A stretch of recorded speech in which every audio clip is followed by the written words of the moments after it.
What's going on? We're back, and it is the week of the John Deere. And let me just tell you, the nastier a field is, a lot of you are like, no, I don't want to play because all the big names aren't here. Well, first of all, slapdick, you're way wrong. And second of all, anytime there's a terrible, disgusting field, my ass gets twice as excited. Okay, no one knows who these guys are. No one wants to pay freaking $9,300 for some of these guys, okay? I do. I want to put, I'll even consider Patrick Rogers, that fucking loser piece of shit. That's where my mind's at this week. Needless to say, the big guy's excited, even if I am trying to drink away the pain of not making round 2 of the Fantasy Golf World Championship. Congratulations to my 3 dudes that did. I wish you guys the best of luck this week. I'm just going to drink away the pain. It helps it not hurt so bad. That's ranch water, new guy. Speaking of new guy, what's up, new guy? I'm the Degenerate 75. I'm a PGA DFS content creator who is here to help you get a little bit better at PGA DFS.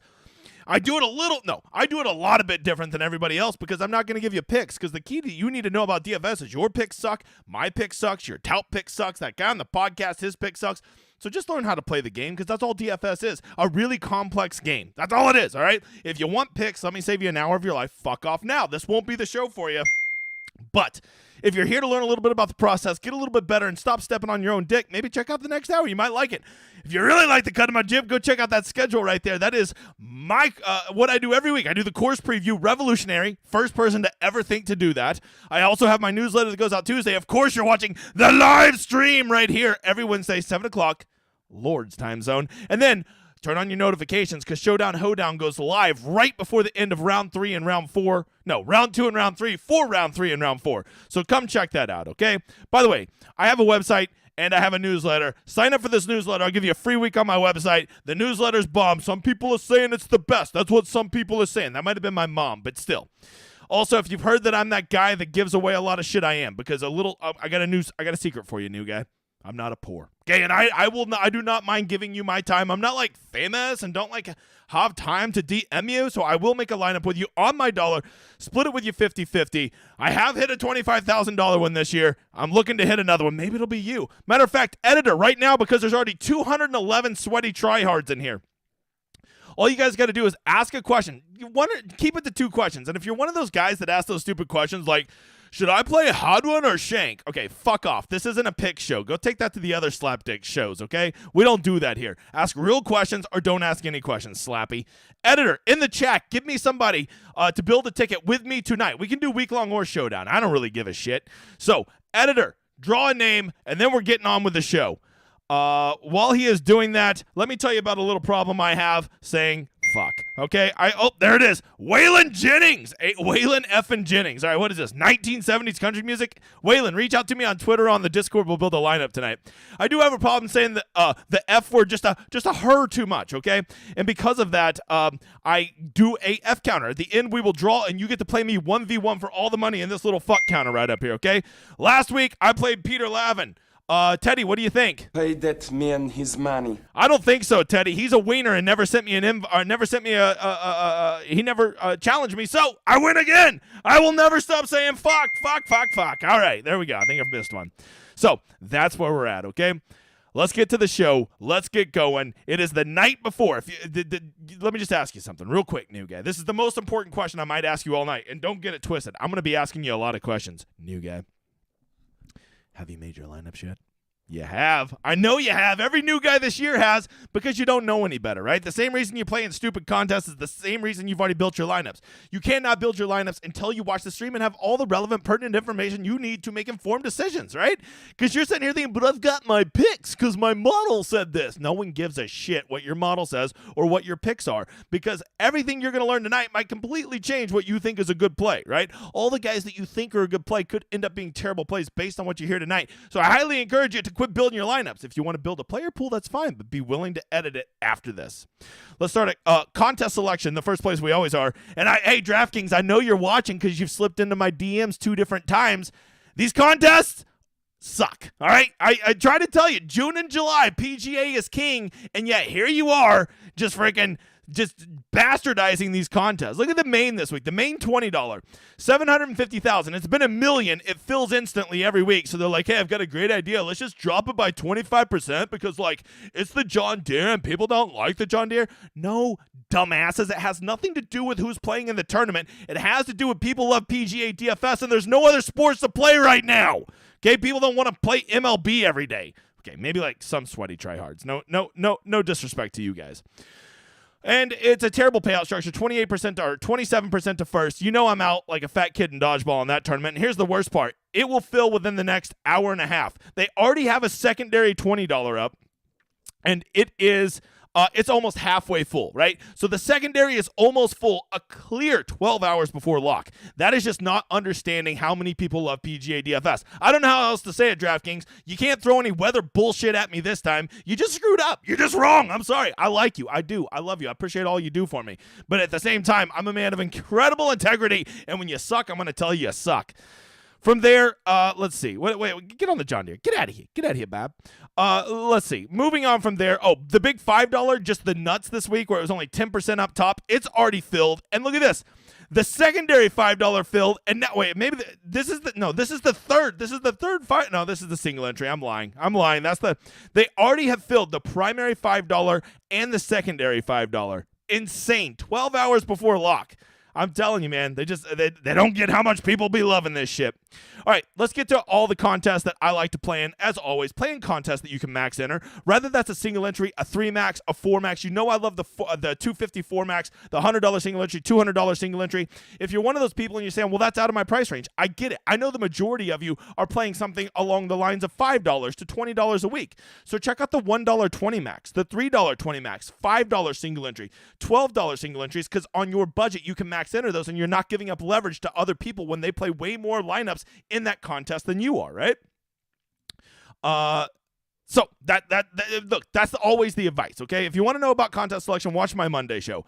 I will tell you this. They do have the King of the Beach up. I've got a couple questions about, hey, what the hell is this King of the Beach? Well, for all of us losers like me who have already busted out of the Fantasy Golf World Championship, it's basically like that. It's just a little less, right? The Fantasy Golf World Championship is a $5 million prize pool. This is a $1.5 million prize pool, and it will be half of them will be made up of golf and half of them will be made up of NFL tickets.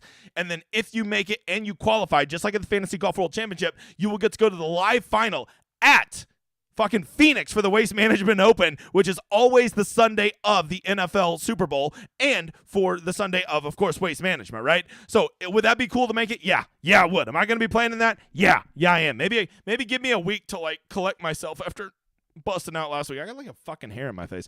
So anyways, that's what that is, all right? Just like anything, it's a satellite. It is a horrible EV play. You should not chase it unless you got a whole lot of money or you know what you're doing, Bob. And let's face it, most of you are neither of those things, okay? But of course, the one contest you should be in is mine. Look, it's at 875. Some great mathematicians have said that's 7/8. So let's go get it 8/8 filled, okay? Go get that filled. It's a $5 3 max. Get in there. If you get in there and you win, not only will I shout you out, King Joe 6969, nice, I will also give you a free 2 weeks on my website. Zach, Jason, SLB, I like show Codester. Hey, that's the guy I won 25 grand with. But just a bunch of dudes flying the flag. By the way, can I know I say this every week, but I fucking triple dare you to go find any site out there who sees that flag at the top of leaderboard tomorrow. I triple dare you, bitch. Okay. So King Joe, reach out to me. Same with you. Whatever. Well, you know what your name is, guy in fourth, okay? All right, new guy. Second question, chance of redemption. Let me get a swig of the ranch water because the big guy's feeling loose and free tonight. And by the way, quick note on ranch water. If you're one of those dickies that thinks that you buy ranch water from a can and you're part of my cool club, you are so wrong. You make your own ranch water, okay? You get some Topo Chicos, some Jose Cuervo Blue Agave Tequila, a squeeze of lime and salt. That's it. If you have sugar in your shit like that pre-made stuff, you're not a true ranch water bro. New guy, here's your question. What's the first thing we always check at PGA DFS? All right, you're wrong, but I'm going to give you a pass because I almost forgot my own fucking question, all right? So, the first thing you always check is weather, and I've got complicated weather. First of all, if you're one of those guys that's like a wind finder bro, you need to get out of here, you pleb. All right, wind finder that's for the plebs. It's for the plebs. I'm sorry. I know it's free, okay? But I am not rich, but I am certainly not a poor, and I can afford the outrageous $18 a year to have the most up-to-date weather projections, because if you want to know a dirty little secret, weather is infinity more important than your stupid fucking picks. I'm sorry. Someone has to tell you these things, okay? And it's complicated tomorrow, okay? You want to know the long answer? It's complicated because we have multiple projections that come out, and with those projections, they give us different projections for tomorrow because they're having their own projections. So with that, we have to say which ones are the best. And when it comes to 24 hours out, I prefer which, by the way, is not what Windfinder uses. They use like the most busted janky ones ever. And you can see when you look at tomorrow, has really nice weather edge for the morning, right? It says that it is going to be in the mid-60s, getting up to the mid-70s with winds quite a bit lower. And then in the afternoon, it is going to get up to the mid-80s. I have heard that they're watering this course a lot, so I'm not too worried about them baking out too much. But whatever crustiness this course does get, whatever amount it does firm up, we will certainly see it tomorrow afternoon between the 85-degree temperatures and the gusting winds at 15 to 17 miles an hour sustained for the entire afternoon.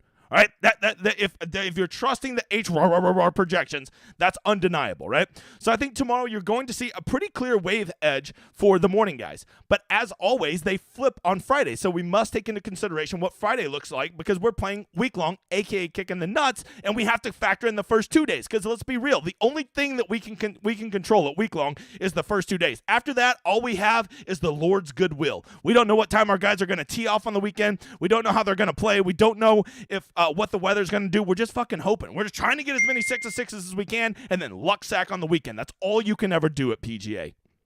So let's go look at Friday. And when I look at Friday, I like to switch over to NAM because NAM is a lot more accurate from 24 to 48 hours out. And when you switch over to that, which by the way, NAM says tomorrow morning is going to be spicy. So there is a chance the projections could be wrong, but I'm going to dance with who brought me. It's a fat chick named H.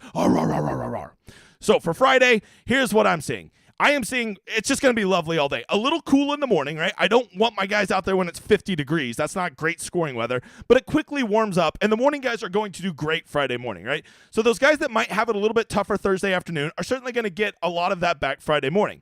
But here's where the real difference exists, is when you go look at Friday afternoon, it basically looks the same as Friday morning. It's not going to get as hot. It's not going to quite touch 80 degrees, and most importantly, those winds and those sustained winds are not going to be there, nor are the gusts. So with that in mind, if these projections hold, and you got to remember that NAM only updates every 6 hours, so this is still going on what I saw at 4 o'clock. Tonight over on my website, I update at 10 o'clock when the final projections come out. Well, I say final. The most final we can use for making our lineups. I will update this. But as of right now, what NAM is showing me, and it can change, right? It changed last week. I had on my website, I said, guys, I think I'm going to go this way, and it ended up being a wave edge. If you made me pick right now, I would say that the AM PM guys are probably going to have about a half a stroke difference, right? That's what I would say. That would be my guess based on these projections. So with that, here's what I want you to remember. If you love Cam Young or Ludwig Aberg or I'm trying to remember the guys that are on that wave. If you love those guys, you play them. You do not let that get you off of studs simply because they could be on the side of a wave that's about a half a stroke difference. Where you really see this come to play is whenever you look at your the slapdicks on your team. You've got to have the slapdicks from the better wave, okay? This isn't my opinion. This is something we have actually been measuring and testing, and it is insane how much more likely slappies are to get through when they're in the better wave than they are the worst wave. I know, I love Akshay Bhatia too, but if you're between him and let's say Carson Young, and one is on the good wave and one is on the bad wave, all things being equal, and let's face it, Carson Young and Akshay Bhatia are basically the same player at this stage of their career. You should go with a guy who you think is going to be in the better wave, right? I know, but like, I love Akshay too, but at the end of the day, it's not about who you love or your picks or who some guy on a podcast told you to play. It's about getting your guys in the best position possible. And if one guy is on a wave that you were projecting could be half a stroke to maybe up to a full stroke better than the other wave, well, then there's really no decision to make, is there? All right. So with that, here is that. If you want to know the summary, when there's a wave edge present so far this year, those guys under 7,500. 7,500 is the arbitrary number I made up to basically differentiate between slapdicks and not slapdicks, okay? When it's under 7,500, the guys who are in the good wave make the cut 56% of the time, to the guys in the bad wave only make it 44% of the time. That is an incredible 12% edge. That is a massive edge when you are trying to just squeeze all the 6s you can through. Interestingly enough, when you go to the 9K guys, and I always say, you know, it doesn't matter as much with the studs, but when you look at the numbers, it actually matters more with the studs, right? Like, there is a bigger difference in the studs being impacted by the weather than there is the scrubs. Crazy, right? But at the same time, I still think that good players, if they're playing well, are going to play well no matter the conditions, right? That's not always the case for the slappies. Now, when there's no weather edge over here, here, this is our theory that we keep testing out. We actually saw this last week. There was only about a 1/10 of a stroke difference between the two waves. And once again, this is Tambo's theory. I am one of the few people that actually give proper credit to people who say stuff in this industry instead of everybody that steals my shit. It is 52-48. So the theory that when all things are equal, you should probably use your tiebreaker as PM AM because they are getting through the cut about 4% more frequently than AM PM guys. Crazy, right? When everything's equal, you would think it would just be 50-50. But we're starting to get a pretty large sample, and we're seeing about a 4% difference. That ain't nothing, Bob. If you think that's nothing, well, then you don't need to be watching the show because you're a dumbass that'll never make it anyways. All right, let's move on. Hey, do me a big favor. There's no ads on these videos ever, all right? So all we ask, me and the editor, we're just two independent fucks with a bunch of nice people that help us out or up behind the scenes. And when you drop a like, a subscribe, and turn on your notifications, it helps so much. Also, tell friends because you know YouTube ain't going to share our shit. We really appreciate it. Already see 141 likes in here. I appreciate you. 357 people in here this early. Are we about to have the #1 stream? Let's go. So we got a little ways to go. Call a friend. Tell him to hop on. All right. Let's go talk about pivots. If you don't know, there's a art to PGA DFS called pivoting. And the key is to not always pivot, okay? I call it the Holy Trinity. Sometimes guys are good plays and you need to eat the chalk because they check the 3 boxes, right? 1, they're a good player. Ricky Fowler's a good player.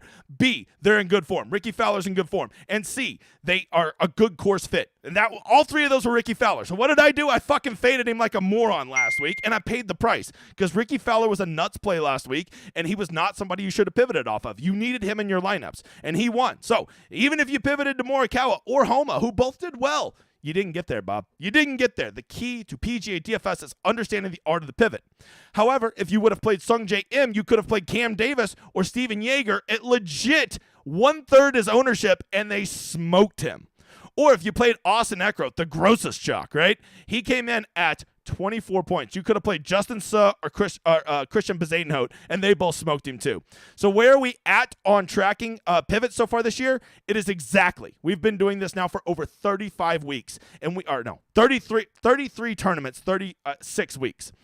And we are at 50-50, meaning exactly 50% of the time the pivots get there and 50% of the time the chalk gets there. So that next time you're considering playing whatever slapdick at 12% and there's a guy right below him at 2% and they're the exact same player, literally every single time you should take the guy at 2%. Every time. And in the long run, it will pay dividends, okay? If you can't live that life, well then once again, probably not the station for you, brother.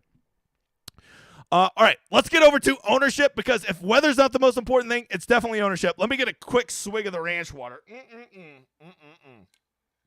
All right, these are my highest owned projected guys this week. And my first thought I have to tell you is ownership is getting so much more sharp.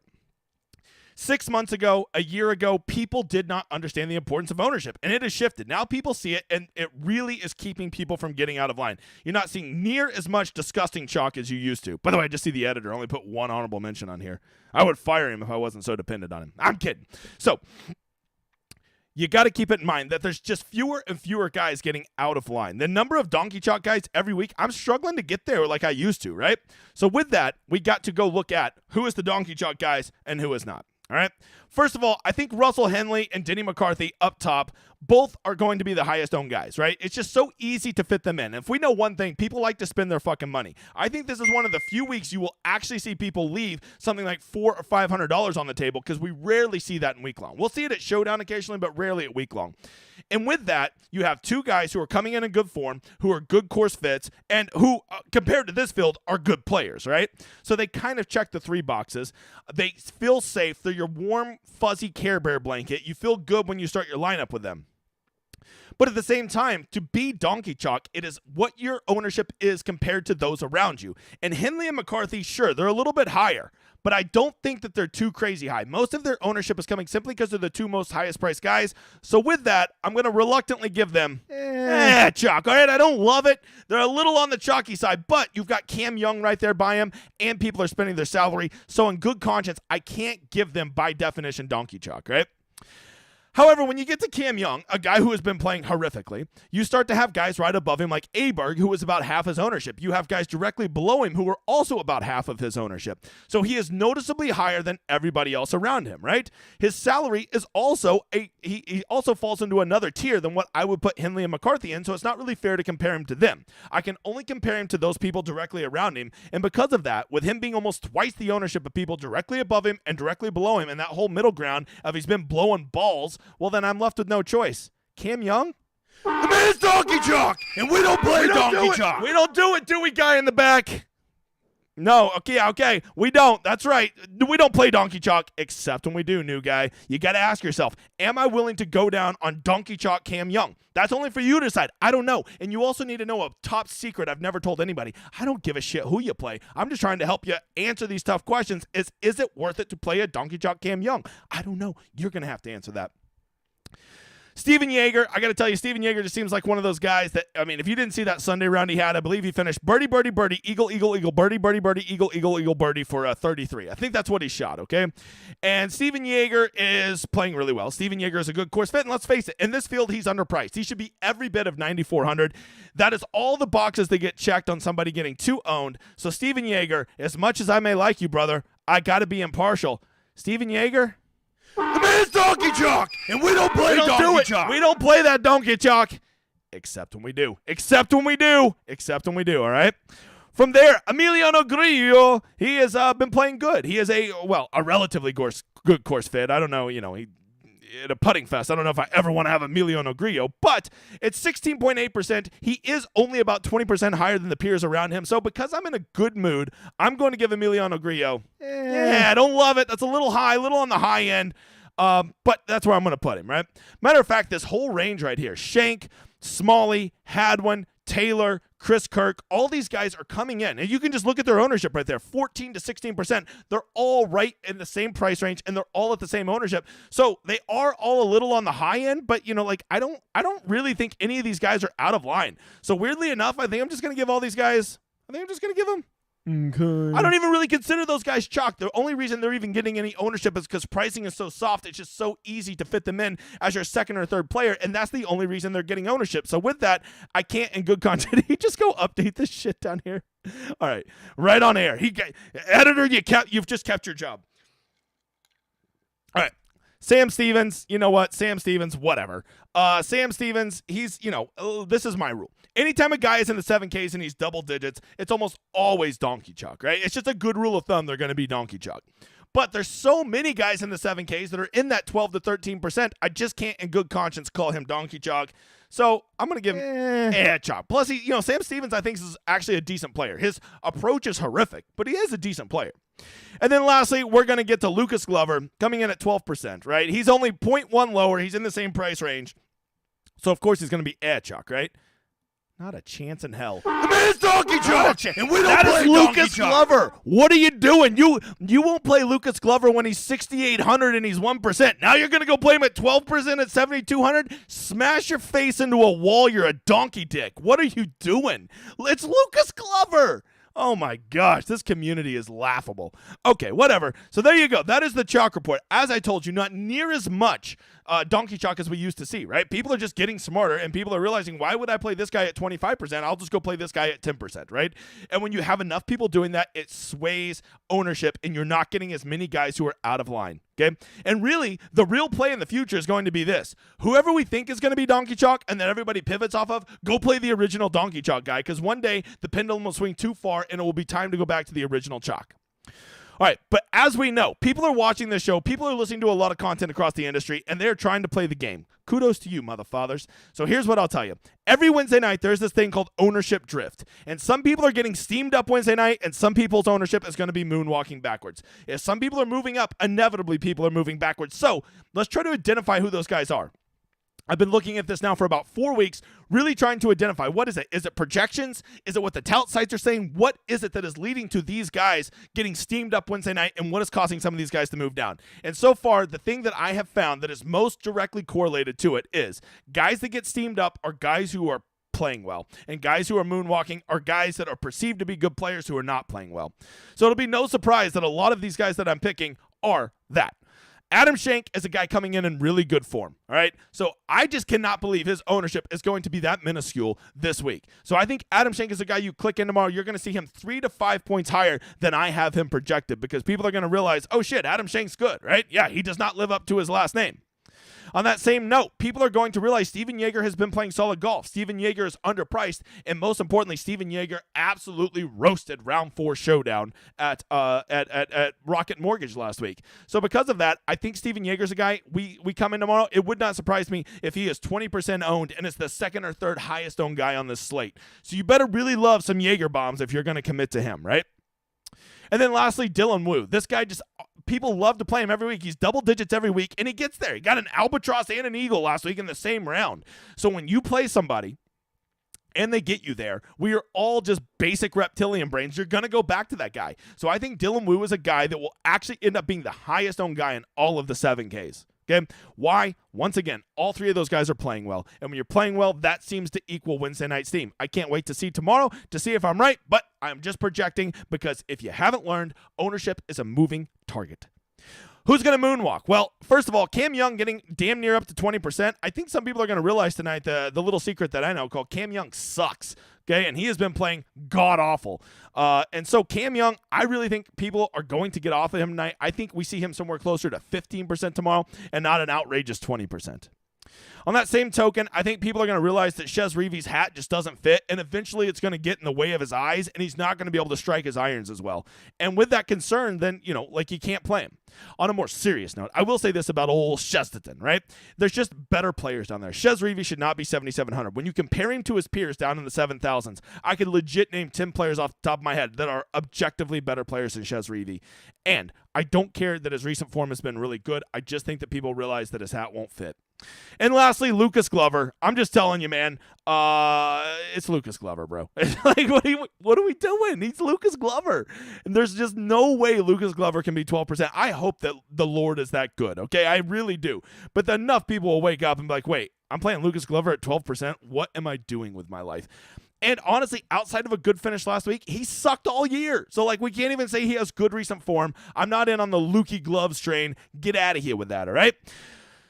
You need to know something, new guy. I'm in quite the quandary because after this is over, I still got to go make about 250 of my own lineups, not to mention make lineups with all the people who have won. How am I going to do that? Well, fortunately for me, I have the best optimizer in all the business called The Solver. And if you look right there, projections, Degenerate 75, all my projections are loaded in there, not only for AKA Kicking the Nuts week long, but for round 1, round 2, round 3, and round 4 showdown with all my ownership loaded in there. So 250 lineups will take me under 30 minutes to make quality lineups. My player pool will have the best versions of all the lineups that I could ever make just using the solver, all right?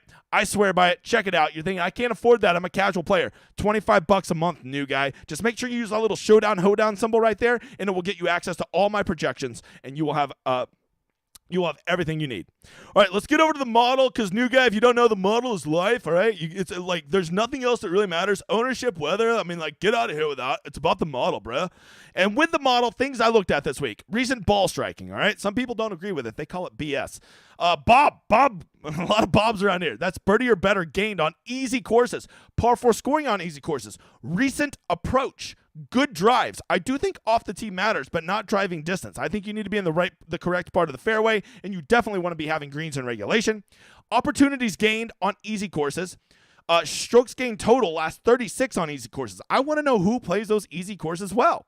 Recent putting, bent grass putting, and then my 3 buckets that I think most of the approach shots are going to come from. 125 to 150, 150 to 175, and 200 plus is where almost all of them are going to come from. So with that, who's number 1 in the model? Russell. Of course, Russell Henley's number 1 in the model. All right. He is not a good bent grass putter, though, so keep that in mind. But, man, he kind of kills it at everything else, right? No surprise. When you look at the top guys here, Russell Henley is going to be number 1 in the model. Probably is going to be the highest owned guy this week. Denny McCarthy, very high in my model. Ludwig Aberg is getting counterfeited in the model. He just doesn't have enough stats to really know what kind of player he is. I'll tell you, to me, he just strikes me as a showdown god right now. He's one of those guys that probably 1 or 2 rounds every week is just going to be a nuts type play, and I just don't know if he has the game to put 4 rounds together yet. But let me just tell you, it's coming, Bob. That guy is going to be a stud. I'm telling you, you can see the front end of the Cadillac poking out behind the curtain. Go ahead and buy now. Maybe not this week, but in general, buy now. Cam Young, the model doesn't love him as much, probably largely because he sucks. There is that. You got to factor that in. That's not nothing. We're up to 400. Let's go. 400. That was actually the sequel to 300. It was the Mongolians. Very sad story. You gotta go check it out. Let's see. Adam Hadwin, very good in the model. And Adam Hadwin's not a model darling, right? So when I see him pop in the model, I always take that, right? So to me, it seems like a lot of people are going to play Denny and Henley. And I think that the real people that think they're being clever this week are going to skip those 4 and they're going to drop down to this Hadwin. But I'm telling you, if the first guy in your lineup is Hadwin, Cole, or Mitchell, you're giving up a lot of win equity, right? Who are you expecting to win when you build that lineup, right? There's just not a lot of win equity in that lineup. So that's the problem. When you skip those top 4 guys, I think between Henley, McCarthy, and Young, they certainly have probably the 3 highest win equities of anybody in the field this week. You're really giving up a ton of win equity. However, if you think that you got somebody pegged in the 8 or 9Ks who is going to win this, I think there's a lot of sense at fading those top 4, right? Like Denny McCarthy is a guy that people used to not want to play at 7,200. Now he's the highest priced guy in the field. And we're going to treat him like he's Tiger Woods. Probably tell him. Get the fuck out of here. So you pump the brakes on that. Yes, Russell Henley's been playing well, but look, he's literally almost dead last at bent grass putting in this field. There is a path for him to miss the cut, right? Ludwig Aberg, we don't know what he is, but I'll tell you this. He didn't look so great on the weekend, Bob. And then Cam Young has just been broken all year. So there is a path to fading those guys. You just have to ask yourself, if you're going to fade those top 4 guys, who is going to win the tournament? And you better have that motherfather in your lineup, because let's face it, if you don't have the winner in your lineup, you ain't winning a GPP, bro. From there, I'm very surprised Eric Cole isn't catching any steam. He's been playing really well. He putts really well. His approach has been on. I'm a solar guy myself, but if I have to, I will switch to Cole. Keith Mitchell, look, I get it. He wears a visor. I hate guys who wear visors too. I think it's a dumbass look. However, if nobody wants to play old Killer Keith, I'll play him for you. Adam Shank, I already told you, I think he's a guy that gets some steam tonight. He is playing well. He is ball striking. He is from this neck of the woods. He makes a lot of sense. Taylor Moore, Chris Kirk, Griot, this is a really, these guys all make sense. They really do. But if you're wanting to play the pivot game, you're wanting to get off that chalk, I'm telling you, go check out Seamus Power, who, by the way, is number 1 on easy scoring over the last 36 holes. And JT Poston, a guy who has won this tournament. Both of them are coming in criminally under-owned, all right? You can get them. They're sandwiched between chalk here, and you're going to get them at a discount. As we already said, Alex Smalley's playing great, but I just can't get through my head that he's a $6,800 golfer and I got to pay $8,900 for him. Steven Yeager, playing great, should be $9,400 in this field. He's not. He'll be mega chalk. Can you forgive Benny Ann for missing the cut last week? You should always forgive people. If you hold grudges, not only do they fuck you one week, they fuck you the next week. All right? So, Sepp Straka, is he a Birdie Fest guy? I don't know about that. But as always, how many times do I got to say this? We always get to this mid to 8K range, mid to low 8K range, and we start to see it be Pivot City. Benny Ann, Sepp Straka, Bez, Montgomery, Matt Kuchar, all these guys are coming in well under 10% ownership. So if you want to build your lineups different, just go look at those guys, right? Instead of playing donkey dick loser Patrick Rogers, just go check out one of those guys, right? Instead of playing Steven Yeager, who I think will be over 20% when lineups lock tomorrow, go check out Bez. Go check out Benny Ann, right? They're going to be legit 1/3, 1/2 the ownership. I'm not going to lie to you. The 7Ks are delicious this week. So many people are going to want to take 3 9K guys and then go finish with 3 7K guys, and I don't hate it. I don't hate it. There's so many good plays in the 7Ks this week. Anytime KH Lee is at a TPC course, I'm in. Ryan Palmer, I was a week early on him. Let's go. Did me just fine last week. Mark Hubbard missed the cut on the number last week, but still the model loves him. And as we've already established, the model is life, right? The model's life. Shez, once again, he looks good in the model. But you know what I can't put in the model? Hats fitting. There's nothing on Fantasy National for that. From there, who else do we have that really pops in the model? Michael Kim, don't forget, he did boat race this course one time and won at minus 26. Dylan Wu has been playing well. Not a soul is going to play Aaron Baddeley. Peter is on a quest to make the PGA Tour, so you got to consider him. Sam Stevens is a guy that I think is talented, but man, his irons are broken, and I don't know if I can play a guy with broken irons at a tournament like this. But you get to this low 7K range, don't forget Luke List did withdraw. I mean, you're just so many. Will Gordon, Callum Tarrant, Nick Hardy, Kevin, you have me at hello. Okay, Lucas Glover. Don't even click off if you're playing Lucas Glover. Ben Martin. Who else do I like down here? Just so many guys. Oh, Carson Young, Akshay Bhatia, Garrett Higo, Matthew Neesmith, Cheston Hadley, Andrew Novak. These low 7Ks, I'm just going to pelt it. I mean, like, I think that I'm going to make a rule that I want every one of my lineups to have at least 2 of these guys. I just love this low 7K range so much.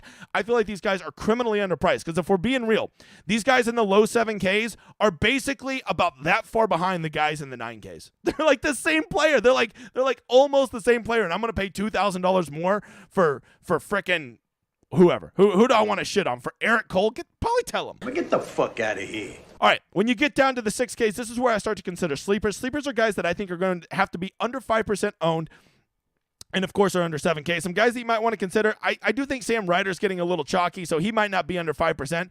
But don't forget my boy Davis Thompson. He started to play a little bit. He was on #sleepers last week and kind of delivered, if I'm being honest. Lonto, I choose to believe that Lonto is back. I don't know if he is, but I want to be early to the party. Lonto's done me good over the years, and when I see easy courses, I think Lonto Griffin. And, of course, this guy merits it most of all. Thank you. Same joke 2 weeks in a row. You're welcome. But we got 420 people in here. Let's get high. Oh, by the way, #1 stream. Let's go. Give it up to us. Woo. Let's go. All right. All right. Where are we at? Oh, yeah, Troy Merritt. He's been playing great. I was all over him last week. I'm pretty sure I touted him on here, and he did well. So if a guy does well for me, I'm a reptilian brain just like you, and I'm going to go right back to him. All right? So there you go. That is the guys that I am looking at and some pivots and that I'm considering for this week. So I guess the real question would be, who is the one guy that I am definitely not playing this week? I mean, if you've been watching this show so far and you don't instantly know the answer before I say this, this guy sucks, all right? I don't care how good he's playing. I don't care what his course history is. If he finishes T3, I'll still say he sucks, all right? He is, what are you doing with your life that you're going to play this guy at 12%? I will take Kevin Strillman versus him, heads up. For any amount of money you want, you just drop me 3-1 because that's what you're going to get on the ownership leverage. Lucas Glover. What are you doing? What are you doing, you motherfathers? Get the fuck out of here. Lucas Glover at 12%. Go dunk your head in a toilet and don't come up for like 6 hours. All right. Now let's get to the more important question. Who is the one guy I am definitely playing? I gave a lot of thought about this one, right? I need somebody who's been in good recent form. I need somebody who has the ability to win these tournaments. I need somebody whose approach has been solid. I need somebody who can putt the ball. And I need somebody who's up for a challenge, right? This is winning this tournament. I know that's a shitty field, but you still got to be up for a challenge, right? So who is somebody who can take on a challenge and defeat it? We've already seen it. He left us for 6 months, and now he's back after defeating that challenge.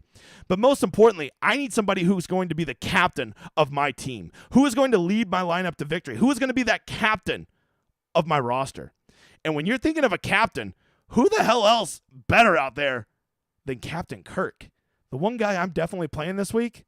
We're playing Chris Kirk! We're going to play Chris! Chris is going to win! He's accepted the challenge! Look at it. His head kind of fits. He looks a little shruggy, but we're playing Chris. Look at that red beard, all right? All right, there you go. Before we get to more drawings, go check out my website, DGen75.com, which I just shook my whole table. It is the fastest growing community in all of PGA DFS. Just look at this collage from last week. This is just people from my community, right? Insane. And by the way, I'm gonna do this right now because it's my show and I don't give a shit. Yes, there are people who are winning $10,000, $20,000, $5,000, unbelievable hits, hundreds of dollars, thousands of dollars. And somebody sent me a DM saying, why did you put a guy on there who won $7.50? Well, first of all, dipshit, we celebrate all of our victories over at DGen75. We don't prize shame like the loser fucking toxic discords you're a part of, okay?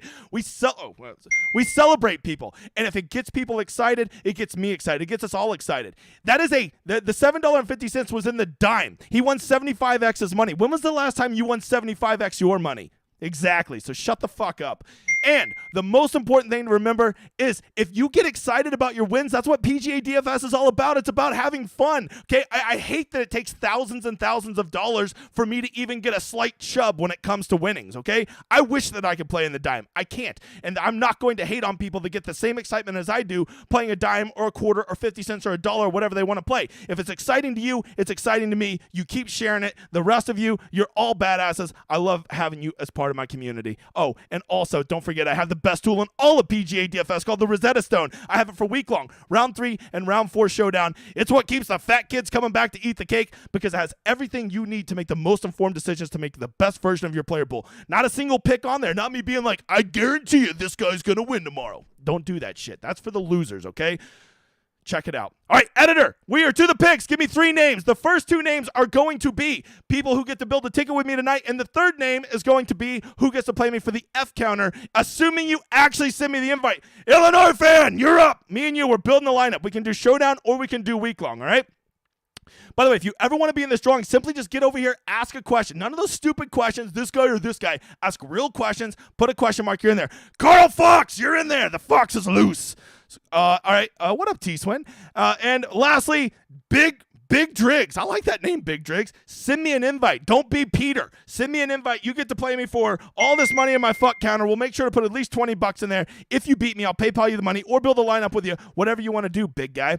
All right, that is the drawing. By the way, Michael Neppel was our sponsor tonight. Michael, thank you so much for sponsoring this. I do a lot of giveaways, and yes, it adds up. So when guys like Michael reach out and sponsor these, I really appreciate it. You're a very cool man. I'm going to do one more drawing in a little bit, assuming we get to 275 likes. I need 275 likes. I'll do one more drawing at the end, okay? Once I get done with questions and I pound some ranch water. Oh, that's real good ranch water right there, boy. All right, don't forget, drop a like, you motherfuckers. All right, we're going back to the chat. I'm losing my voice. Thought that's why we put that thing in there, so I wouldn't lose my voice. Wow, what a chat we got here. All right, why do I want to play Patrick Rogers? Well, I have to assume, much like him, you're just a huge loser. On a serious note, I'm actually considering Patrick Rogers. I really am. I truly am. Look. The whole he's a loser, although true, doesn't mean I can't ever play him. Sometimes he's not a loser. All right, looking for questions. Thoughts on fading the 10K, the last 2, possibly 3, and not have anyone in that range in the optimal? Yeah, no, at a tournament like this, there is a very good chance that none of those 4 are going to be in the optimal. But also what you got to remember about optimals is a lot of time it's going to leave like $7,000 on the table, and no one was ever going to build like that anyways, right? Cordell says, Jaeger bombs this week? I mean, if you're okay eating the chalk, here's what I would say. If you want to play Jaeger bombs, go ahead. Just don't start a lineup with like Henley, Jaeger, Lucas Glover, guys like that, right? You're just building the same lineup as everybody else, and you don't have any way to get different, right? You want to have those guys who go off at 2 or 3% that you have all to yourself, and you're not sharing those points. Most weak field of the year, probably, yeah. Seeing some swing season ones will probably get worse, but for a main part of the year, this is pretty weak. Pretty weak. Justin Lauer, I don't mind going back to him. He did us pretty good last week, didn't he? Hashtag sleepers. Leave more cash on the table than usual. I'm okay with that, Tommy. I really am. This is a week I will leave upwards of 500 to 800 on the table, and I rarely ever leave more than 400 on the table, right? It's just the pricing is so soft, I can build lineups I really like and leave $600 on the table. No problemo. Smash the like. I like that. Smash the like, Greg says. I don't know what it is about your last name, Greg, but it makes me hungry. What's your feelings about playing a bunch of chalk but capping your max seller? I mean, that's a good way to do it, Brent. If there's a lot of chalk you like this week and you're having to eat it, that's a great way to be different is really cap your lineup at like 49 or 49.3 or something like that, and that will allow you to have a lineup that's at least somewhat different than everybody else. Remember, Brent, it's not about not being duped. It's about not having a lineup that's 1v1 versus hundreds or thousands of people. Mr. Petrini, how viable is 3 9K guys and 1 8K guy? Very viable, especially if you can find the winner in the 9Ks. Is Seamus Power winning by 3 or 4 this week? Neither. 5. Twice as excited. What a sweaty tryhard. Let's go. Hey, Razor. That's what we do here. We are sweaty and we try hard. 405. Look at that. That's my area code. From the 405. I'm a gangster. I don't know what y'all want me to say. Hey, Degenerate, my first time using the solver. I'm on my iPhone. I can't click on. Hey, Apollo, I got you. I got you, brother. Reach out to the editor. I'm a moron. I don't know shit. The editor handles everything. By the way, I just learned this week that there is a conspiracy that there's no editor. People think that I'm like, Matt, I'm the same person. Who do you think's doing these drawings while I'm sitting here talking to you donkey dicks? All right, first time winner week. I like that narrative. Yeah, I'll buy that. I get on board with that, Jordan, except it won't be Cam Young. All right, finally tried ranch water. Absolutely S-tier drink. Cheers to you, Malachi.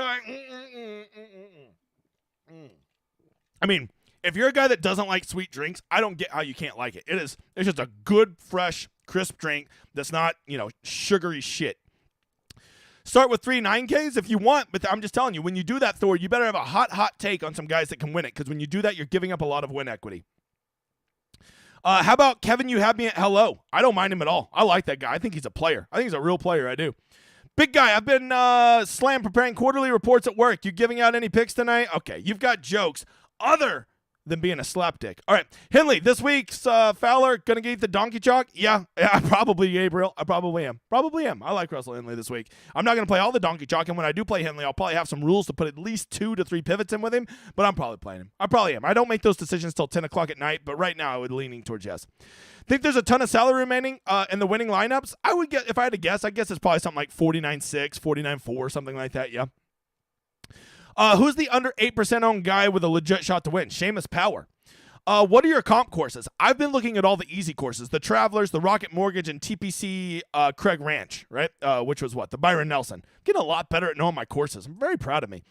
Any 6K guys in play for the weekend? Any 6K guys? Yeah, I mean, hashtag sleepers. Of course there is, man. Check it out. Is this the week where chalk is just a bad idea with the slapdick field and no top-tier golfers? No, Tyler, I really don't think that because, Russell Henley is better than a lot of these guys. So just to instantly ignore him, I think is a bit short-sighted, right? Some of the chalk, I would say this. In the 7Ks, a lot of these guys you're playing at 12% and you're fading at 4%. It should be the exact opposite. That's how I feel about it, bub. Leaving 4 to 800 on the table this week. I don't hate it. You okay skipping a 9K? Are you okay with skipping a 9K? I mean, I guess. I don't know. All of it, yeah. If you want to do 2 guys up high and get a bunch of 7K guys, you can easily do that. Matter of fact, if you love 2 guys up top, I think that's a real build because I love some guys down in the 7Ks. What a field like this do you think to a huge edge in the 6K range? No, I think that the more of the edge is in the 7Ks because I do think there's a pretty big difference between the guys in the 6Ks and the guys in the 7Ks. Just my opinion. Just rerun the top 20 from last week and this week. I did kind of factor in guys who played well quite a bit last week into this week. Who's your favorite loser of all time? That's a good question. Who is a loser that I really like that never wins? Benny Ann? I really like Benny Ann. I've always liked him. He's a good follow on Twitter. What's the best 8K guy? Benny Ann. I'll just say that he's the answer to every question tonight. Any idea why Patrick Rogers was out last week? Someone told me on my Discord that it was a birthday thing. I haven't verified that, but I haven't heard any rumors about him being hurt. So I'm not worried about that. 272 likes. Oh shit, editor. We're gonna have to do another giveaway. Morikawa's chance of winning the Open. Check back in 2 weeks, donkey dick. Is this the week that we just fade the top 10 owned? I don't like that. I will be playing some of the top 10 owned, but you do you. I think, look, if you always do that, do it. But I don't think there's anything special about this week that you should fade him that you don't normally. We're going to fade the 10K guys. We ain't going to do shit. You do what you want, big guy. Do you like any plays this week you're excited with more money? Do you play weeks like that? Yeah, I'm playing a little bit more week long this week than I normally do. I'll be playing a lot. But part of that is a broken heart from missing out on the Fantasy Golf World Championship. Which 2 golfers are we not pairing this week? Lucas Glover and anybody. Is Jaeger a good course fit? I mean, I think that his biggest weapon is his driver, and I think that is minimized a bit around here, but he can get nuclear hot with the irons, so I guess there's that. Big Nick with a super chat. Thank you. Advice for drowning my sorrows for failing to advance the Fantasy Golf World Championship. That's easy, Nick. Just go get some King of the Desert tickets, and you'll forget all about it, big boy. And then me and you can go party on the 16th hole. Is it the 16th? Yeah, it's the 16th, right? Yeah, because 17 is that par 4. All right, does Cam Young look like JT's doppelganger this week? Probably, in that they're both loser pieces of shit. Does it seem like the distance has no relevance to success? I don't know if it has no relevance, but it is definitely minimized. I'm not playing the whole bomb and gouge narrative at this course at all, Bob. Is the winner going to be someone out of nowhere? I mean, if there's ever a course, it could be one like this, right? It could be old meow guy. It could be him, right? It could be any of those guys. It could be. This is a course you can do that. The U.S. Open is never going to have a winner out of nowhere. The John Deere can have that. Hashtag Michael Kim. New guy. Who is your favorite NFL team? Whoever's on my DFS lineup that week. That's a pretty easy one. Usually whatever quarterback I stacked, right? If I stacked Jalen Hurts, huge Eagles fan. What is your handicap? I haven't measured it, but I would guess 10 to 12. I don't know. I played really well yesterday. Are you using course history for your models this weekend? I don't love the course history here. It doesn't seem to be as sticky, but it is more sticky here than it has been the last couple weeks. I just kind of used it as a cherry on top for some of the guys I was looking at.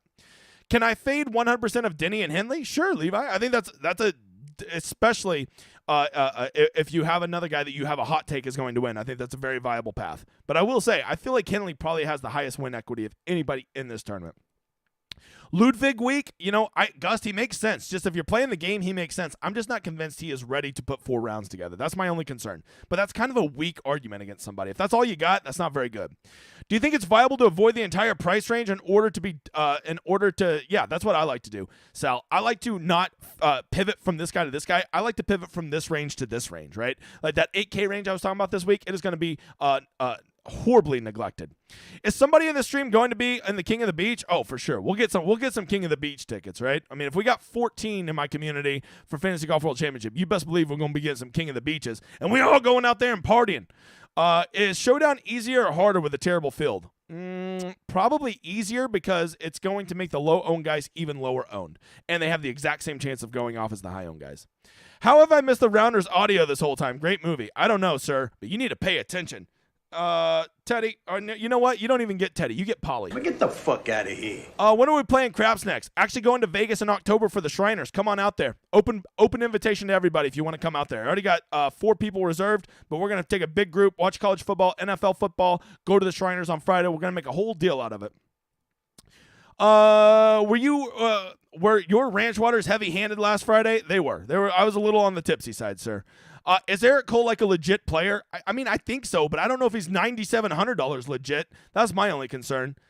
Chalk thoughts on Glover. I think you know the answer to that, Palowski.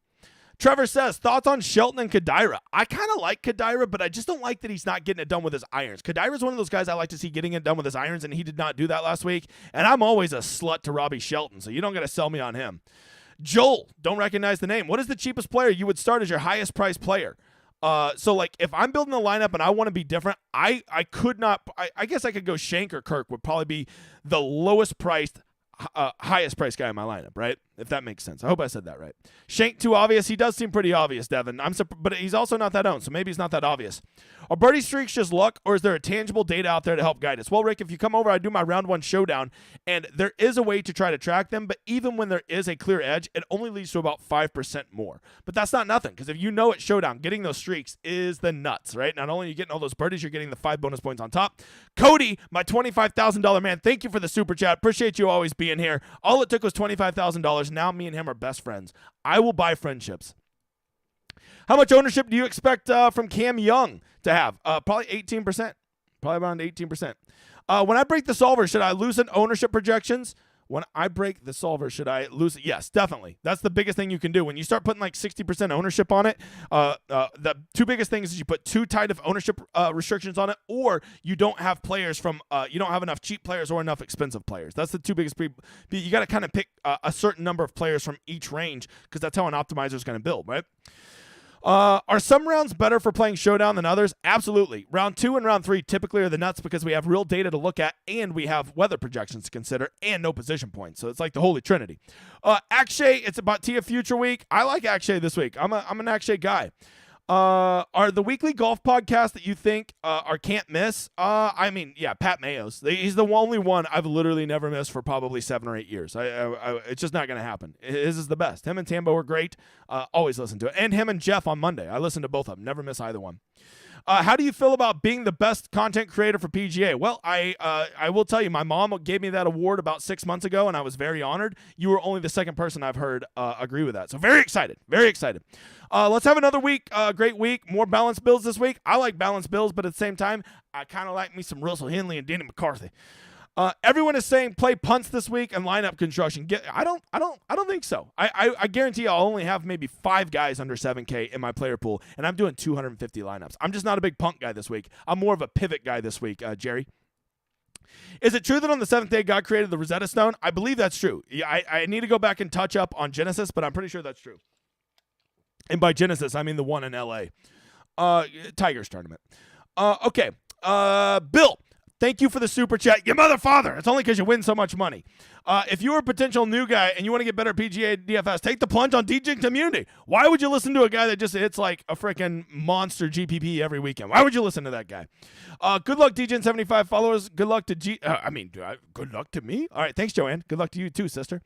How many guys under 7K are you willing? I would never probably, honestly, this week, maybe one. Maybe one. I don't like double stacking those guys. And with the pricing being so soft, I don't really see a huge need to do that, my brosif. Editor, at 758, I want you to draw another name at 758 because we did get to 275 likes, and I'm a man of my word, so we'll do one more drawing at 758. I've heard all week that this is a putting contest. Is there anything else that really stands out? Approach.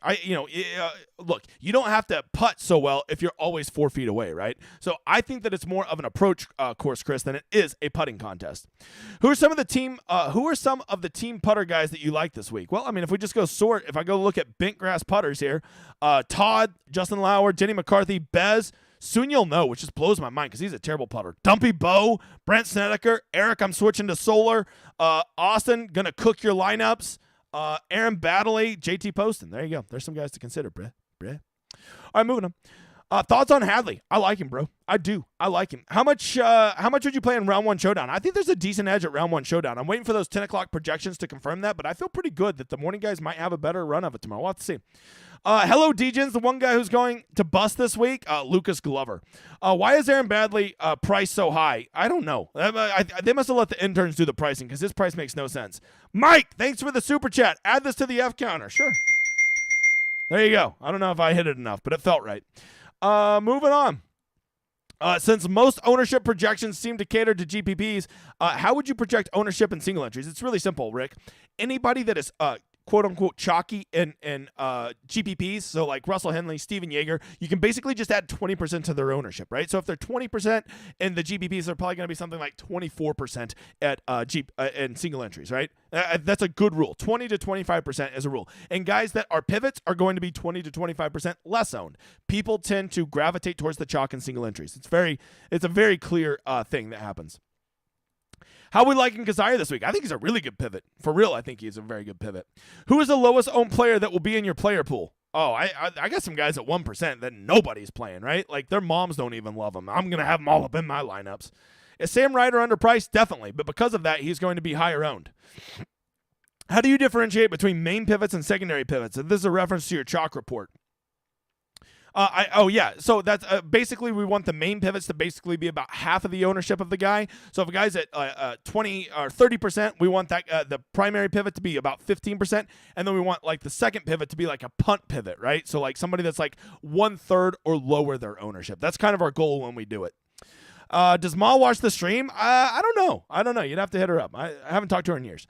Besides difference in payouts, do you feel there's any kind of advantage to maxing the secondary contest? I actually do. I like the secondary contest, especially if it's a good balanced payout structure because you don't have to beat near as many people, right? So I really like the secondaries. It can be a great way. Everybody always dreams about winning the big prize. You ain't never going to win it, so go get a good prize by winning a contest you actually are going to have a shot at.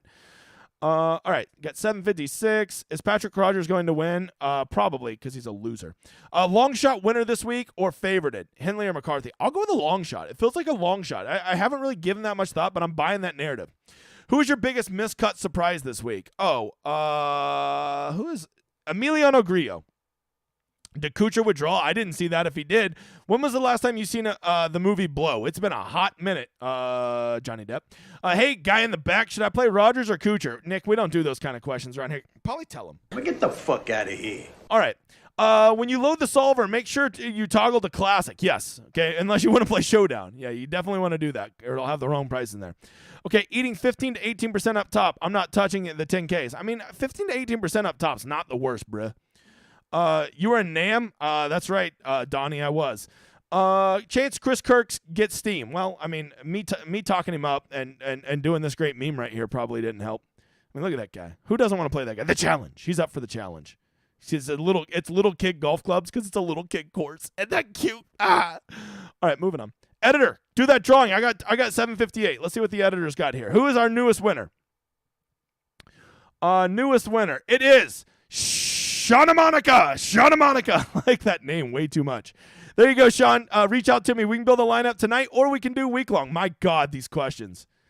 Insane. I'm sorry, guys. I've got to put a limit on. Editor, we need a way that people can only ask like 2 questions. This is insane. All right, thoughts on Grillo? I like him, except I don't like how chalky he is. I'm going till 8:05, motherfathers. Let's see. Some of you asking like 30 questions. Does your site have the ability to generate win percentage top 5? We do that for round 4 showdown. And we do have win equity. We have win equity and top 20 over there on the Rosetta Stone. Yep, we do that. It's just put on the stone. It's not something you can generate. We generate it for you, motherfather. Hubbard, first week with new caddy. Do you care about that? Well, I mean, he's missed 2 cuts in a row. Hopefully this caddy can fucking get him across the cut line. That's what I care about, Bob. I would have qualified Fantasy Golf World Championship if Hubbard doesn't miss a 5-footer. Easily would have made the top 150, fucker. All right, moving on. If Glover ranks 9th on your list at 7,200, why aren't you using him? Because the model is not life. Every time I say the model's life, I'm joking. If you think that models are all that goes into it, models are about the 4th or 5th most important thing I put into my process, right? So when I say that he looks good in my model, let me tell you a little secret. I don't give a shit. I don't care. All that tells me, if Lucas Glover's 9th on my model, the model's broken. Okay. Anyways, moving on. Any love for Marty Doe? Yeah, I think Marty Doe, I like him in easy courses, Bob. Who is Lucas Glover? That's what his wife said. Moving on. How much in the table is too much? I'm not leaving more than 1,000, because once you start leaving 1,000, you can just get to obviously better plays.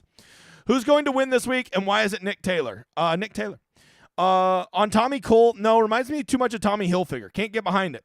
Did you touch the weather, Broseph? I feel like I missed it. Yeah, I do it every show. Liam, you donkey. Get here on time. I don't care what time it is where you're from. In bloody England. Let's see. Wow, you can spend $999, Scott? That's pretty cool, actually. All right. How do you make your ranch water? Already told you. It is Topo Chico. It is blue agave, Jose Cuervo, tequila, a squeeze of lime, and a pinch of salt. Like, I'm a kid. What's approach mean? Approach is their approach shots. So, like, all their approaches. Every time it's their second shot into a hole, that's considered an approach. There you go. Doe and Mao? I mean, look, Mao scares me. I'm not a big leap forward guy. Big leap forward? I'm already forgetting my world history. Hey, producer, what do I need to do for that giveaway? Well, you kind of figured it out, guy who won it, you donkey dick. Moving on. Brock says, are there any better guys around the green last 24 mainly? I don't know. I'm not worried about around the green this week, and I don't feel like looking it up because the stream is coming to an end. Are you concerned with Kirk staying at the frat house? Sauce is flowing. I mean, that's a pretty good point. You saying he might be around some bad influences? Yeah, that's not great, bub. I don't know that. Any Nick Hardy for you this week? If he's on the right wing, right quote-unquote wave, I'll definitely play him. Am I a loser for being warm to Zach Johnson? Yes. Andy Lack's podcast is the GOAT. Yeah, Andy does really good work. Let's see. Are you drinking out of a measuring cup? No, that's a pitcher. I'm so big I can't drink out of regular glasses, so this is a serving pitcher. My little holder is dirty, so I had to drink out of the pitcher tonight. I'm a large lab. Hey, Dick Roberts, thanks for the super chat, you motherfather. Don't recognize you. I need help filling out my lineup as I have Kirk, Power, Smalley. Who should I fill in, Dick? I feel real bad for you. I don't do that. But I will tell you, the one guy I'm definitely playing this week is Kirk. All right, Snedeker, is he worthy? No, I'm not. I'm out. I'm Groot. Yeah, I mean, I still haven't seen those movies. What are the first 4 steps in your process if the model is 5th? Weather, ownership, game theory, shit talking, then the model. All right. Oh, I mean, wait. Rule number 4 instead of shit talking would be not playing losers like Lucas Glover, Patrick Rogers, and Rory McIlroy. All right. I think that's wait. All right. Will you pay respects to Gundy and grow a mullet? Not in this lifetime. I have been watching Eastbound and Down this week, so I am about Team Mullet. All right, guys, I think that's it. I appreciate all 400 or 500 of you that hung out tonight. Unbelievable. Thank you for being here. Don't forget, get your notifications on so you'll be back here Friday night for Round 3 Showdown. Don't think because this is a weaker field that Showdown's still not the nuts. It's even bigger edge. Get here. Be sweaty. Do it with me. Sign up for the newsletter. Check out the website. Enjoy it. Good luck this week. Be a part of my collage next week. But before then, enjoy this outro.